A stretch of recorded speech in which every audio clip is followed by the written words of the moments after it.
But the idea of the skinwalker, like, did you guys understand fully what you were getting into?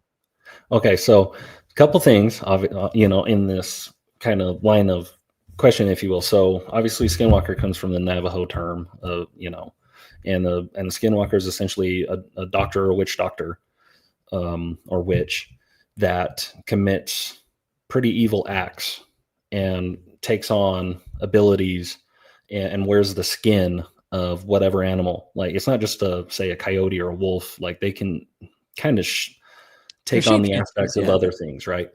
And that goes back generations. And that was the history that we've kind of found, is that the Navajo and the Ute have negative relations. And in the 1800s, the Navajo got pushed out of this area by the Utes, who allied themselves with the U.S. Army. So the white man. And in retaliation, the Navajo reportedly cursed areas in the basin, Skinwalker Ranch being one of those, or the ridge line above it. That historically has been known as the Path of the Skinwalker, or Skinwalker Ridge. And then also, prior to like the terminology of the ranch being called Skinwalker Ranch, it was called UFO Ranch by the people who lived in the basin for a long time, because of the sightings that were reported here, which some of the first ones are all the way back to the 1915 time frame, 1920s. And this is kind of an interesting one. I just kind of learned about myself was my wife's grandparents, Tom's paternal grandparents, both died within a week of each other just in December.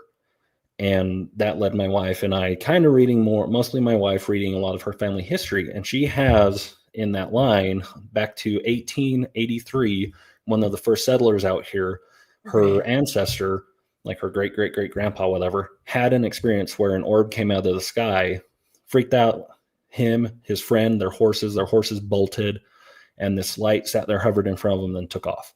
That was reported in 1883, and I was going, holy crap. That's not only just a family thing, but that's 1883. This is like soon. I mean, it's pretty close to when but like it's as close to when the curse is placed to the first sighting. That's a short period of time.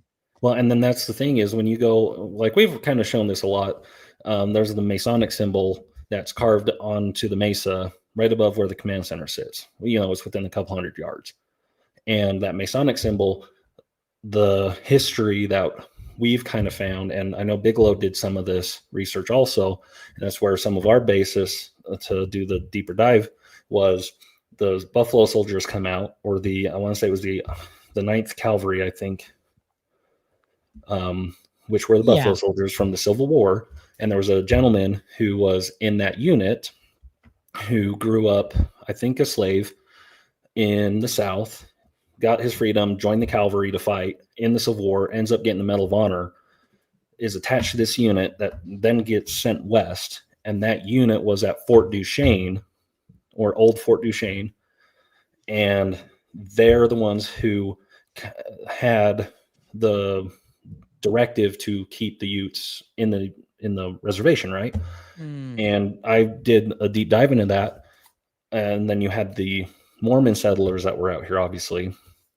And historically, there was also an Irish infantry unit that was stationed out there with the Buffalo Soldiers. And historically, all those groups had pretty decent relations.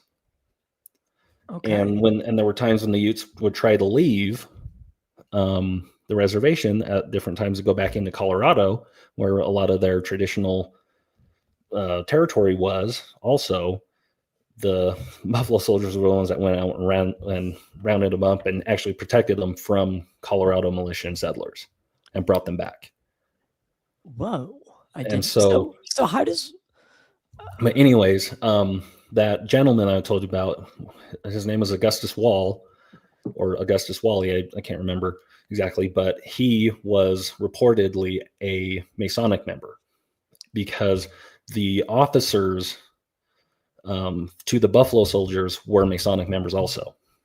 And they were the ones who brought in some of the Buffalo Soldiers themselves. and we're like, hey, come join. Interesting. And so the idea of where this Masonic symbol came from was maybe because his initials are there and AW is there. And so we make that assumption that it was Augustus Wall who carved this symbol on the ranch. And when you know where the actual physical fort was, that was like 2 or 3 days ride away from the property. And so for him to come down here and carve that symbol, or someone who's a Masonic member to come from the fort and carve this on symbol into the rock, which it's not small, it's pretty good size. Large, right? And you're going to have to take like a big metal pick and a hammer and hammer this chisel out. This thing away. Chiseled it in. Maybe that's half a day's work, whatever. But that's very, that's a lot of commitment to come out and put that there. Why? Right? And then that's obviously we have petroglyphs or pictographs on the ranch. We have Chris Roberts, our archaeologist, and other members on the security team, going back to Chris Bartell during Bigelow's time.